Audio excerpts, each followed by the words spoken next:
dünyanın süsü olan, dünyanın ihtişamı olan, dünyaya kalite getiren, anlam getiren varlıkların 2015 yılına daha hala kadın haklarından bahsedilmesi çok korkunç. Böyle bir durum zaten hiç olmaması lazım. Baskı ve o baskının sonucunda cilt sağlıkları bozuluyor, saçlarının güzelliği bozuluyor, vücutları bozuluyor, neşeleri kalmıyor, sevinçleri kalmıyor. Adeta güzellikleri tamamen toprak olmuş oluyor, yok olmuş oluyor. So we're in Istanbul, Turkey's biggest city and also home to Adnan Oktar, the world's most famous, if not only Muslim creationist. His group of followers is called the Kittens. Even though they're a religious group, they have their own TV channel and show where they talk about everything from religion, politics to Kim Kardashian. I've actually been invited onto their show, so I'm gonna head over to their studios to find out more about Adnan Oktar and his group of kittens. But before the show, I wanted to learn more about their group, which has dozens of websites that advertise their message. So these are all videos of Mr. Oktar giving kind of speeches to his followers.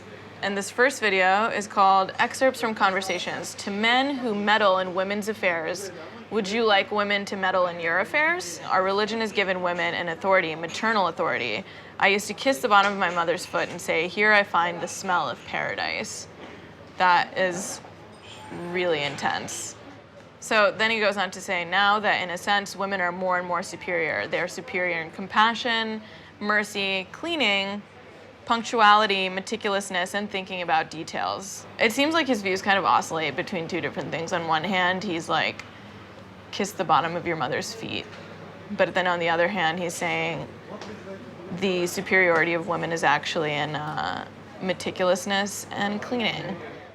Adnan Oktar came on the scene in the late 70s and 80s when he began a religious group based on a grab bag of creationism, the evils of Darwinism, and Islam. Soon after, his fans, many of whom were from Istanbul's wealthiest families, started to follow him, and Oktar's congregation went from being a religious group to something that resembles a cult. His kittens, who bear a striking resemblance to each other with their plastic look and fondness of bleach blonde hair, look closer to LA reality stars than religious devotees. A lot of people think Muslim women only wear head to toe veil, but in Turkey, a majority Muslim country, there's a wide range of fashion. With the kittens, who sit at one extreme, I wanted to see what Turkish people thought of Oktar and the kittens.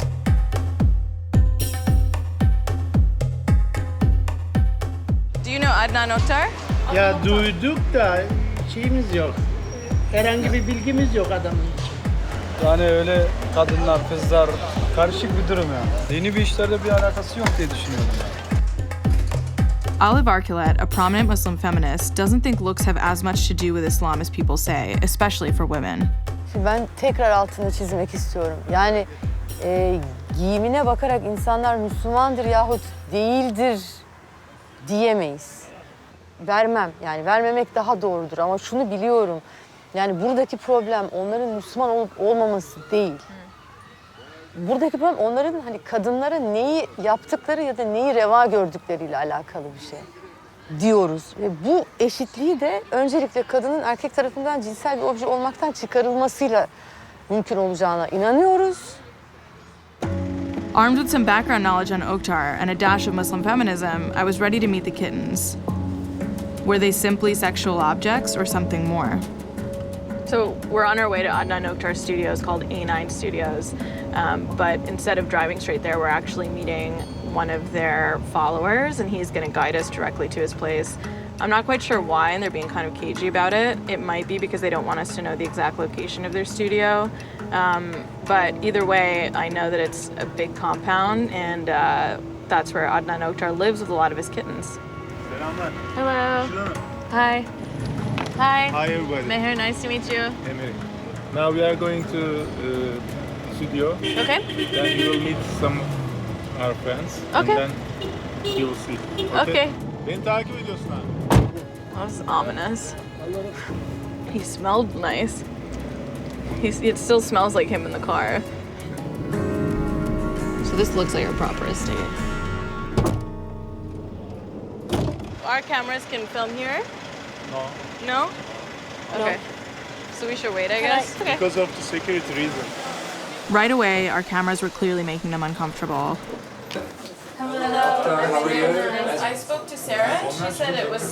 She said if we're not in the studios, we could film. As policy, we want to record with our camera, and we'll supply with all the recordings. Okay. Is that okay?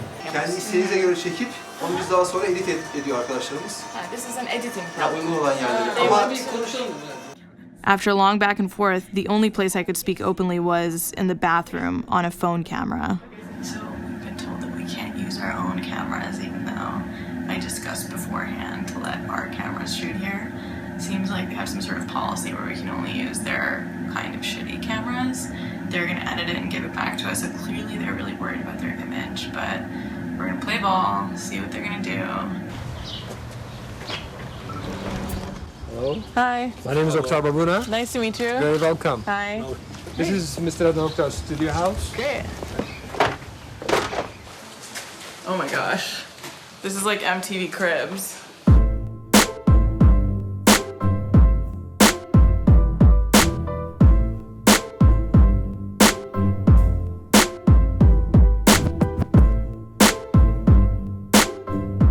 I got so caught up in the luxury, I forgot that this is the home of Islamic creationism. Oh, this is gorgeous. So what's this stuff? Well, here you see some paleontological evidences to show that the species did not evolve to each other, Okay. and these appear all of a sudden. The species, these are real fossils, as you see over here. For example, you see a seahorse 5 million years old here, and then you see the picture of the seahorse. You see they are no different, Yeah. which means there is no difference, mean no evolution, of course. We're waiting on them to finish Ramadan prayers, and they're gonna come mind us during dinner too. And then at 11 o'clock, I'm gonna go on a show. I'm not sure what they're hiding because actually, like when the cameras are off, everything seems pretty benign. There's only one kitten who we've seen so far. The rest have been corralled away until we see the show. It feels a bit like I'm in North Korea because everybody's smiling and everybody's into showing me how luxe the life is, but they are not letting us film anything at all with our own cameras. Like I said before, you know, no, there's someone coming. Turn off the camera. Turn it off, turn it off. In preparation for the show, I was plastered with makeup, but even that we weren't allowed to film. I never wear makeup, so it's new to me. Yeah. Okay. Yes, please. No good? Okay, thank you. Hello. Hello. Hi again. Welcome. But when I did finally get on set, there were only dudes, no kittens to be seen.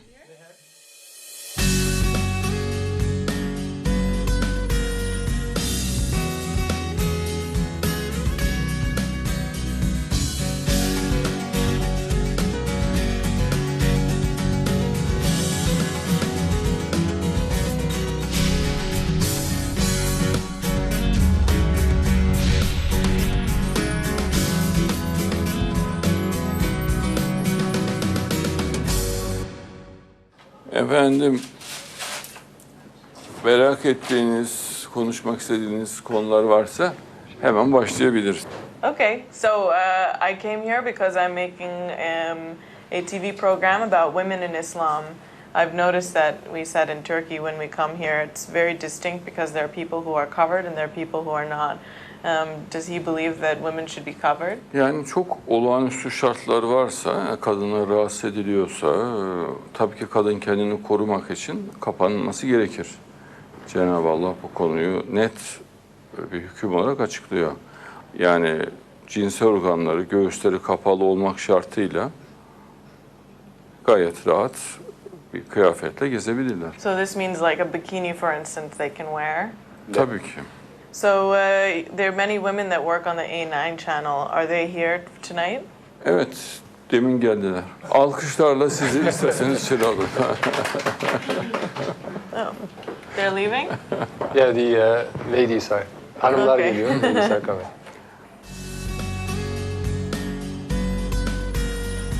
Şimdi bu güzel hanımla konuşmalarımıza devam edelim. So I talked to Ebru actually a lot about what women in Islam represent, and so I wanted to ask some of the women here how they feel about misrepresentations of women, Muslim women in media and things like this.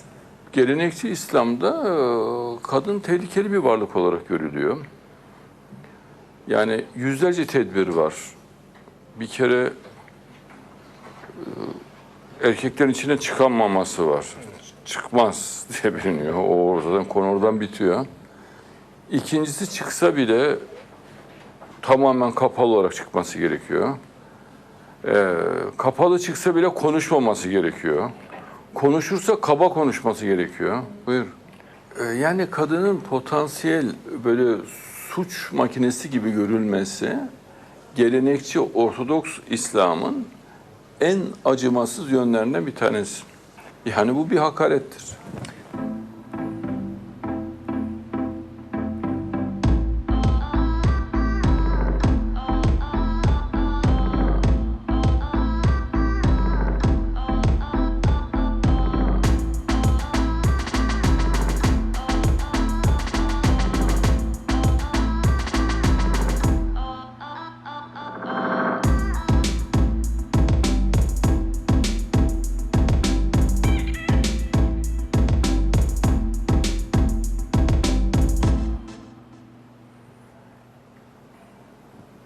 I'm wondering if it's okay for me to ask one of the ladies if they can tell me their story a little bit. Is that okay? Size acaba hanımlardan birisiyle onların hikayesini sormam uygun olur mu diye soruyor. Tabii ki. Of course. Sure. Okay. I don't know any one of you that wants to answer, but basically I was curious to know about how your life changed once you started following creationism and became part of the A9 team.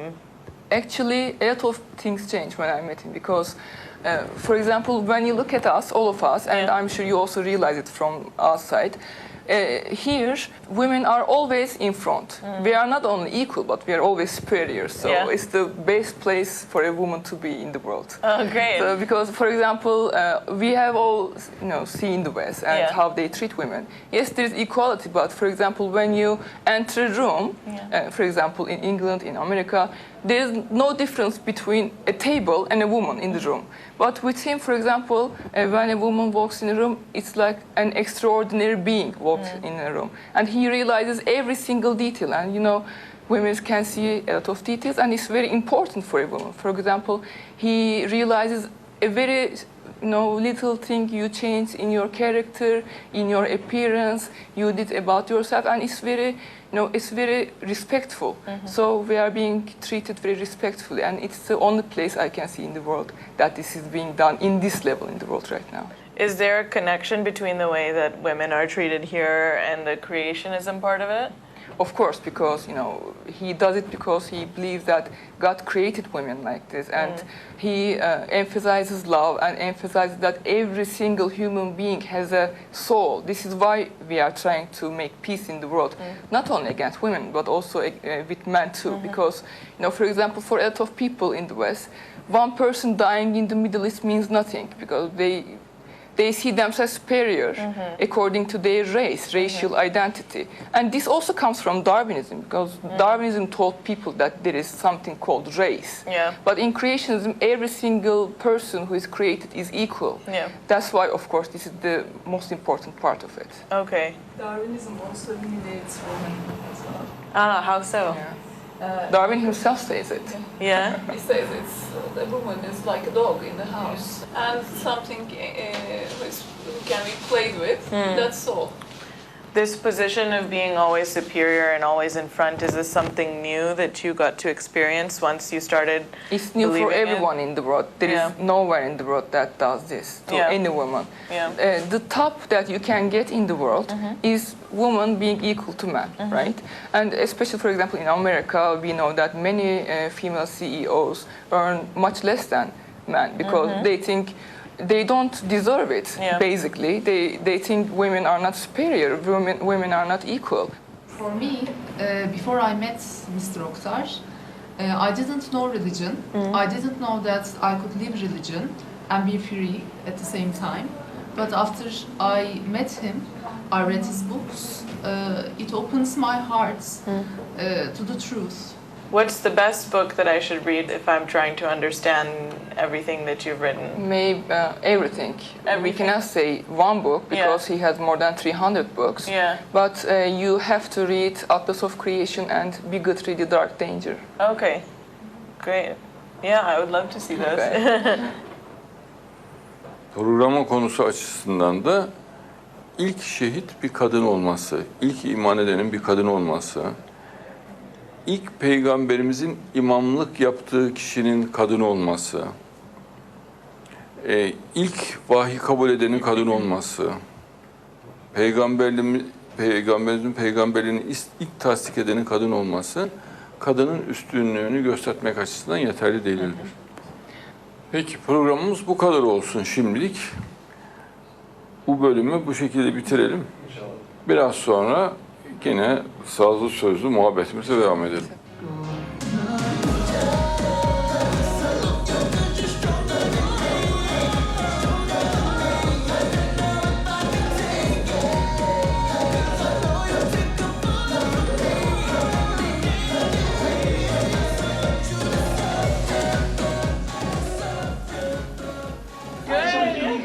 Beautiful. Very good program. This is such a good gift. I really appreciate it. That was the weirdest thing I've ever gone through in my life. It feels as like someone rubbed crayon all over my face. So I'm unsure as to how these women do this every single day. The makeup process was hidden from us. Their PR handler lady really didn't want anyone filming me getting my makeup done. On one hand, it's like they're trying to make these women look like real TV presenters, but then on the other hand, in the middle of while somebody's having a conversation about women and politics and Islam, their leader starts playing Sia and like weird top 40 remixes, and everyone has to start dancing in their chairs. Maybe the most illuminating part of it was when I asked the women in the audience, who, by the way, weren't speaking until I directly asked if I could speak to them, how this changed their lives. And they all basically told me that they learned that they could be free even while being religious. Are they having better lives than they did before? What were their lives before? No one even wanted to talk about it. And at the end of it, I received this ginormous, like 15-pound book about creationism that's full of obviously fake fossils. I mean, I thought that once I would meet them, I would understand a little bit more, but I'm even more confused about everything once I've left. When I came, I thought this was going to be a fun time, that this would be something that was light and bubbly, and we would have, you know, a fun hangout session by the pool with these ladies. And by the time we show up, it turns into this dark, kind of scary, uneasy situation where it's as if you walked into a reality show that's actually a prison. And instead of having any sort of resolve, we're left kind of empty-handed with their bizarre footage. To the outside world, their lives seem like a joke. They seem like something that's an embarrassment or there for spectacle. But in reality, these are real people, and their lives seem to amount to some sort of spectacle for one man, and that's their cult leader, Adnan Oktar.